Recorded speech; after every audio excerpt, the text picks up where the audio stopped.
ما حكاية الأموال التي يوزعها محمد رمضان في الشارع؟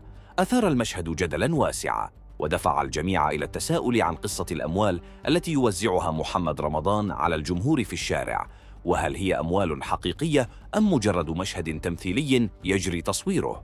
تداول رواد مواقع التواصل الاجتماعي مقطع فيديو محير يظهر فيه الفنان المصري محمد رمضان وهو يوزع رزماً من الأموال على أحد الأشخاص في الشارع وسط حشد كبير من الجمهور حوله. بعد ذلك صافح رمضان الشخص الذي منحه المال، ثم احتضنه وقبله قبل أن يقدم له الحراس سترة حمراء. قام رمضان بوضعها على كتف الرجل بعد منحه المال وسط تفاعل كبير من الجمهور الحاضر.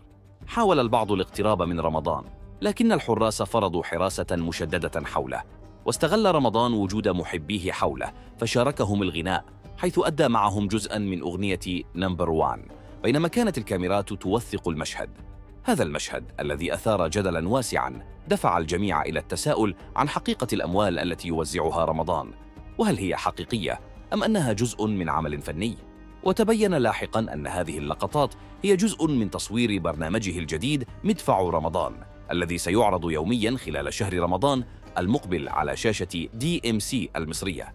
كما ظهر الحراس المحيطون برمضان وهم يرتدون قبعات وقمصاناً تحمل شعار البرنامج، حيث كتب عليها مدفع رمضان.